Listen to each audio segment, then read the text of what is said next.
Er moet iets veranderen. Dit is de mythe van Heracles. Held met wel zware taken. Half mens, half god. De wereld zit vol irritante plagen, verschrikkingen en ellende. Inderdaad! Het is om gek van te worden. Inderdaad! Wij zijn goden. Wij moeten iets regelen voor die arme mensen op aarde. Inderdaad! Wat kunnen we doen om de problemen van de arme mensen op aarde te regelen? We maken wat geld over naar een goed doel. Ja! Nee. We brengen de dinosaurussen terug op aarde. Ja! Nee. We zorgen dat alle vrouwen eruit zien als Beyoncé. Ja! Idioten, wat heb ik nou aan jullie? Was er maar iemand op aarde die alle problemen van de mensheid kon oplossen? Een zoon, half god, half mens. Sterker dan wie dan ook. Maar een halfgrond heeft een menselijke moeder nodig als jij de vader bent. Jij bent immers een godshuis. Ja, inderdaad. Ik ben een god. Ik heb ook nog een goddelijk lichaam. Al zeg ik het zelf. Maar goed, ik wil natuurlijk geen kind met de eerste, de beste aardse troela. Hebben we nog een mooie vrouwenaanbieding? Jazeker hebben we die.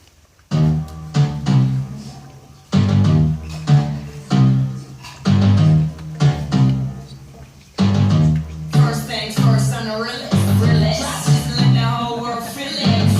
And I'm still in the murder business. I can hold you down like I'm giving lessons in physics. Right. You want a bad bitch like this? Deze wordt het.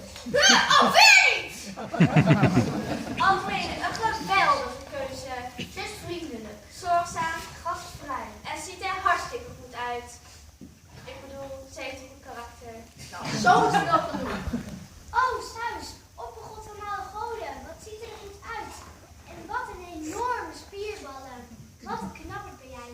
En wat een schitterende lach. En wat ruik je lekker. Ja, dat is mijn aks tegen de hand. Wat een leuk jurkje. Zoenen, zoenen, zoenen, zoenen, Tot later, zoenen. gasten. Gezellig met deze dame babbelen.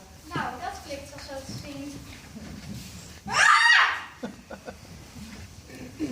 Hallo! Wie is dat mommel dat ik net de slaapkamer van mijn man uit zou komen lopen? Vertel op! Oh, het is Hera en ze is poest als je het mij vraagt. Hera, vrouw van Zeus. Hoi hoi, Hera. God, wat leuk dat jij hier ook bent. Ja, echt gezellig. Wat doet die aardse groei hier? Aardse groei? Welke aardse groei? Oh ja, die moet je niet hoor. Echt niet? Wat voor een hier? Hera! Zeus. Hera?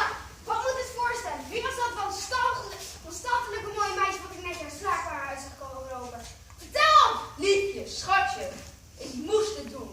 Ik kon niet anders. Voor de welzijn van de hele mensheid. Oh, en mijn welzijn doet er niet meer toe. Wanneer komt hier een einde aan? Dit is alles zo'n vriendin van je. Ik ben je spuugzat. Pak hem aan, meid. Oh, hemeltje, dit wordt vechten. Snel, stop je voordat wij ook grond raken. Liefje, schatje, doe nou rustig, moppie. Ik ben je moppie niet. Oei, dit wordt een gevecht, jongens. Bedenk eens. Dit kind wordt de grootste held die de wereld ooit zal kennen. Over 9 maanden wordt er een jongen in mijn familie geboren. Ook Mene is al zwanger. Hier kom jij! Ik zal je een lesje leren.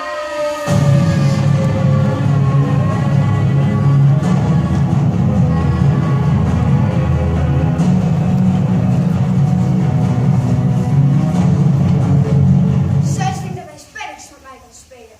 Maar ik pik dit niet langer. Dit zal de laatste keer zijn.